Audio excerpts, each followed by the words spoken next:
더 깨끗하고 건강한 연료로 꼽히는 LPG 가스에 대한 연구 결과와 국가별 산업 현황을 알아보는 제10회 오토가스 서미트가 국내 최초로 열렸습니다.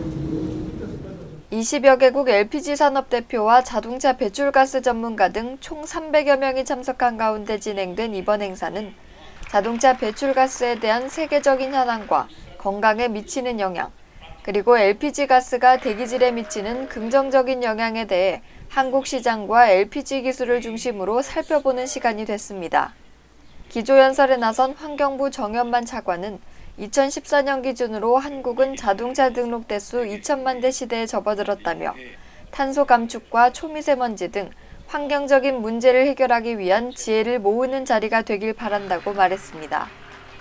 The Korean technologies are going to be economically competitive and technically they are very superior and very advanced. So we in the world community are very interested in the potential of Korea to not only contribute to the increase of cleaner gas-fueled vehicles, but also to be a substantial source of much-needed technology and industrial production to support the development of clean fuel vehicles.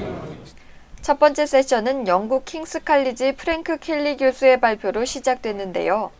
배출가스가 도시 거주민들의 건강에 미치는 영향에 대한 내용으로 진행됐습니다.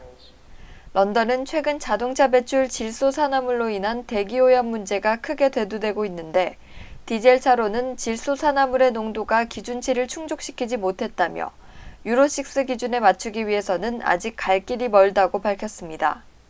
디젤 엔진 정책에 대한 실패 이유를 묻는 질문에는 그 당시 이산화탄소 배출 저감 부분에만 집중해 LPG나 다른 연료의 가능성을 고려하지 않고 디젤의 연료 효율성만을 우선했던 점을 지적했습니다. 다음 발표는 지속 가능한 수송과 대기오염에 대한 내용으로 이뤄졌는데요. 엑셀 프리드리 컨설턴트는 베를린 같은 경우 한국보다 미세먼지가 10배 정도 낮다며 한국의 심각한 대기오염 상태에 대해 언급했습니다. 또한 미세먼지가 문제시되고 있는 영국도 강력한 규제 정책을 발표했다며 유로6 규제를 충족하는 것도 중요하지만 규제뿐 아니라 제대로 된 사용을 이끌어내는 것이 무엇보다 중요하다고 말했습니다. 또한 초미세 입자가 심장 발작의 확률을 38%나 높인다는 연구 결과가 있다며 미세먼지가 디젤차보다 낮아야 하는 것은 물론 모든 측면에서 미세먼지를 최소화시킬 수 있어야 한다고 주장했습니다. 영국과 독일은 초미세먼지를 막기 위한 필터에 대한 규제가 제대로 갖춰져 있지 않다며 유럽에서 매년 40만 명에 가까운 사람들이 미세먼지로 인해 조기 사망하고 있는 만큼 통제 시스템이 필수적이라고 전했습니다. 다음 미국 내 실도로 주행 시 자동차 배출가스 실태에 대한 발표를 맡은 존 쿠팔 컨설턴트는 미국에서도 배출가스를 줄이기 위한 노력을 기울이고 있다며 대기질의 오염이 발달장애나 자폐증이 발생하는 원인을 제공하고 있다고 말했습니다. 또 디젤차에 대해서도 흔히 친환경적이라고 생각하지만 질소 산화물의 농도가 높고 LPG차도 촉매 컨버터가 제대로 작동하지 않은 등의 문제점이 있다며 모두에 대한 규제 기준 마련과 강력한 배출 통제 시스템이 필요하다고 전했습니다. 배출가스와 미세오염 물질들이 인체에 얼마나 해로운 영향을 끼치는지에 대한 발표들을 끝으로 첫 번째 세션은 마무리됐고 대기질에 미치는 오토가스의 영향에 대한 발표들이 이어졌습니다. 한국 LPG협회 박현창 상무는 한국은 LPG 가스에 대한 사용 제한이 있는 유일한 나라라며 공급량 부족이 해결된 현재에는 LPG 사용 제한에 대한 합리적인 조절이 필요한 상황이라고 말했습니다. 또한 2012년부터 르노 삼성자동차와 함께 도넛형 LPG 탱크를 개발해왔다고 밝혔는데요. LPDI 엔진 탑재 차량인 소나타 터보 1.4 LPG 모델과 가솔린 직분사 엔진을 LPDI로 개조한 차를 부대 전시로 공개해 직접 그 모습을 확인해 볼 수 있었습니다. 기존 LPG 엔진 대비 트렁크 공간은 40% 이상 확보했고 일반 연료 대비 배출가스는 30%, 미세먼지는 50%까지도 저감할 수 있다고 합니다.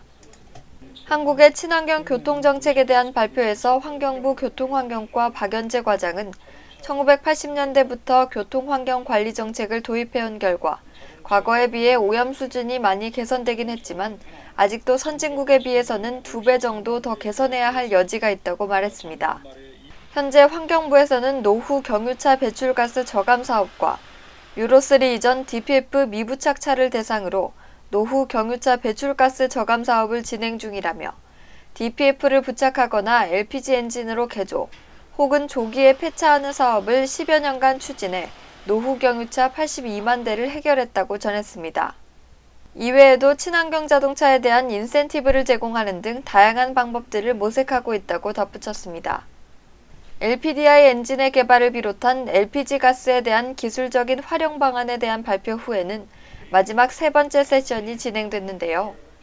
터키와 스페인 등 오토가스를 장려하고 있는 나라의 사례들을 살펴보고 디젤, CNG 등 다른 연료와의 비교에 대한 논의가 이어졌습니다. 이번 컨퍼런스에서 20여 개국의 산업대표와 전문가들은 전 세계 대기오염의 심각성을 공유하고 LPG 가스 활용을 비롯한 친환경 교통정책을 추진해야 한다는 것에 뜻을 모았는데요. 올해 9월 경유택시에 대한 유가보조금 지급정책 추진으로 시민과 지자체들의 반발을 사고 있는 한국의 교통정책과 향후 방향에 많은 시사점을 던져줬습니다. 교통뉴스 윤희정입니다.